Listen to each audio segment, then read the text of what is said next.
This video is about long QT syndrome, a condition that can affect the heart. Over the next 15 minutes, this video will provide an overview of what long QT syndrome is, how it is diagnosed, and how it can be treated. Hello, my name is Dr. Shubayan Sanatani, and I'm a pediatric cardiac electrophysiologist in Vancouver at British Columbia's Children's Hospital.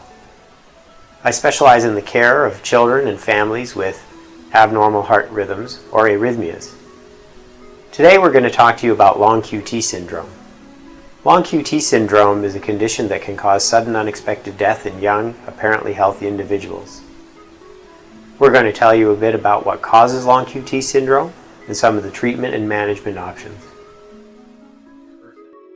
In order to understand long QT syndrome, one must first understand how the heart works normally.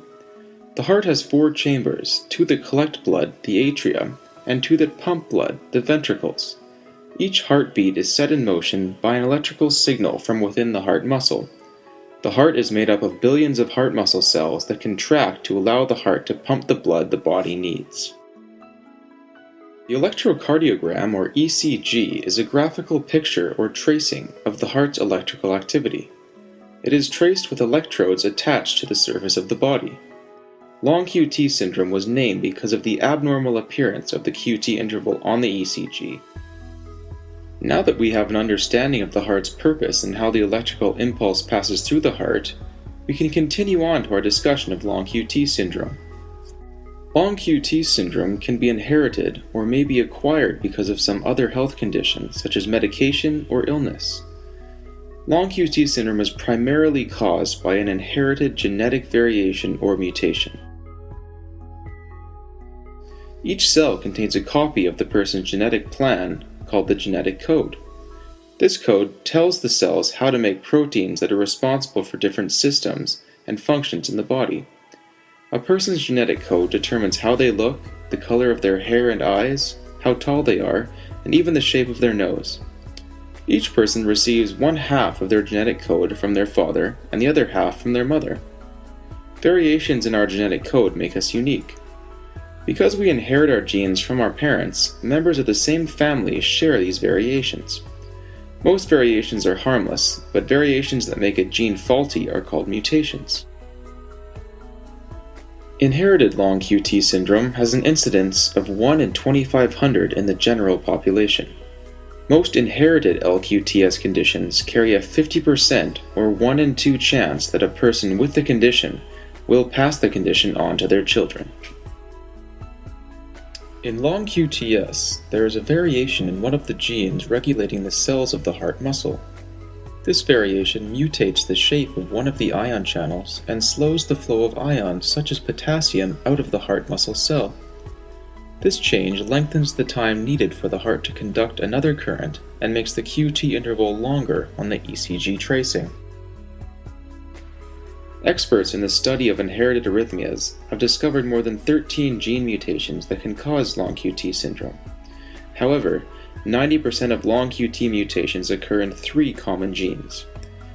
Under normal conditions, the heartbeat in the presence of long QT syndrome is not mechanically different from a normal heart, despite the difference in electrical activity. At rest, both hearts beat normally.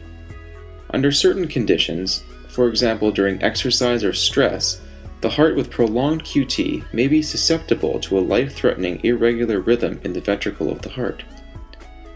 When the QT interval is long, the heart muscle may be unprepared to receive another electrical current, and the heart may start beating very quickly. This very rapid heartbeat is called torsade de pointe. The heart is beating too fast to pump enough blood to the brain and may cause fainting, seizures, or in severe cases, cause the heart to go into cardiac arrest. For those with LQTS, exercise and stress can be triggers for life-threatening arrhythmias. Swimming is a common trigger for events in LQTS-1. Loud, startling noises and stressful situations can trigger LQTS-2 events, and LQTS-3 events usually occur at rest. It is important to remember that long QT syndrome may not have any symptoms associated with it at all. Long QT syndrome may be diagnosed based on an ECG done for other reasons, or if a family member is diagnosed with long QT syndrome. Symptoms that patients may present with include fainting, seizures, or cardiac arrest. Fainting is a common complaint and can be caused by a variety of medical conditions. However, fainting or seizures associated with exertion or swimming, or because of a startling noise, is a signal for more investigations for long QT syndrome. If a family member has died suddenly without a known cause, LQTS is an important consideration. Some cases of sudden infant death syndrome, or SIDS, can also be due to LQTS. Research is discovering that as many as 15% of SIDS cases may be caused by LQTS. It is important to take a very detailed medical history to diagnose long QT syndrome. The physical examination and echocardiogram are usually normal, and sometimes multiple ECGs are required. It is important that the ECGs be interpreted by a trained specialist in heart rhythm conditions. Genetic testing is increasingly playing a role in diagnosing long QT syndrome. Genetic testing is done by screening a sample of blood for mutations in the genes associated with LQTS. Genetic testing became commercially available in 2004 and is now more accessible and affordable. However, approximately 1/4 of patients with a diagnosis of long QT syndrome on their ECG will not have a genetic mutation identified on genetic testing. Often families have several members diagnosed with a mutation. It is therefore advisable to screen all first-degree relatives of someone diagnosed with long QT syndrome. Research and study of this condition continue to search for a better understanding of the risks associated with these gene mutations. Once LQTS has been confirmed, management and treatment can be determined. Most individuals manage very well with LQTS by maintaining a healthy lifestyle through diet and exercise, taking prescribed medications, and knowing the possible triggers of an arrhythmia.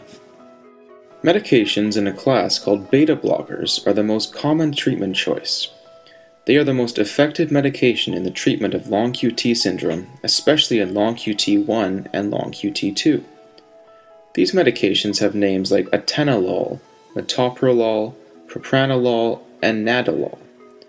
These medications block the response that the body has to the hormone adrenaline, which is produced when a person is excited, exercising, or frightened. This will reduce the chances of an arrhythmia by reducing the effects of adrenaline on the heart.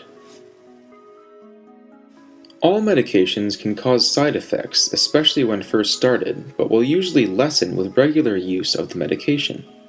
It is important that the prescribed medication is taken as directed.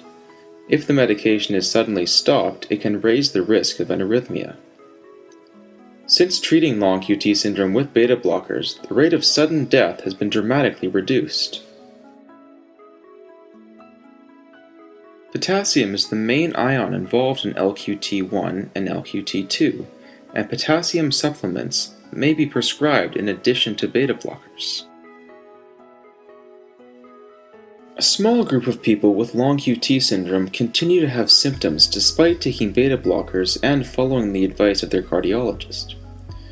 Other options for these people may include an implantable cardioverter defibrillator, or ICD, a permanent pacemaker, or a left cardiac sympathetic denervation. These options are determined on an individual basis and should be considered carefully with a cardiologist. Some find therapies such as reflexology, massage, homeopathy, and chiropractic treatments helpful. A cardiologist should be consulted to determine if the therapy is safe for LQTS, as naturopathic and other remedies are also drugs and can react with beta blockers and other medications. Some treatment guidelines for LQTS suggest avoiding competitive sports and strenuous activity. However, physical activity is an essential part of a healthy lifestyle, and it is now thought that activity levels should not be as restricted. Most importantly, those with LQTS should not be forced to continue an activity if they are feeling unwell. They should always be allowed to stop and rest when they feel the need. Swimming is one of the specific activities that can trigger arrhythmias. People with long QT syndrome need close supervision in and around the water so that people and equipment are available to help if an episode should happen in the water.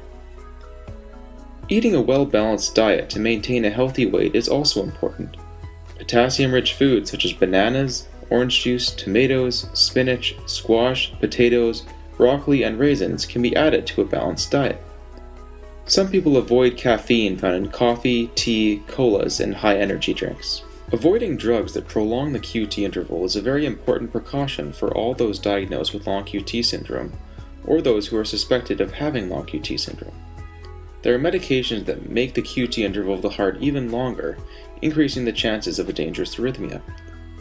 The list is always changing, and it is best to check the updated version on the website qtdrugs.org. The list should be checked before taking any drug, including over-the-counter medications. Pharmacists, dentists, and physicians, including surgeons and anesthetists, must be made aware in any case of LQTS. Education and awareness are the most important aspects of LQTS management and treatment. Potentially loud and startling events should be avoided. Doorbells and telephone ringers should be set to low.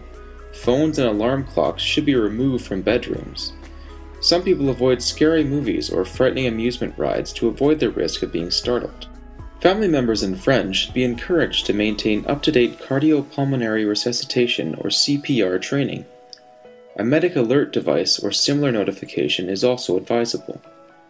Because a healthy, active lifestyle should be encouraged, familiarity with the location of automated external defibrillators, or AEDs, in the community is advisable.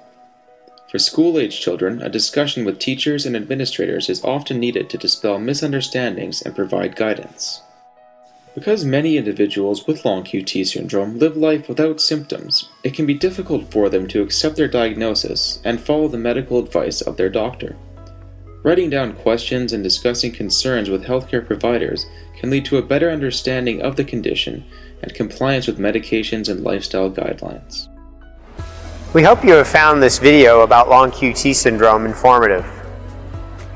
Remember to talk to your healthcare provider if you or a family member has been diagnosed with long QT syndrome.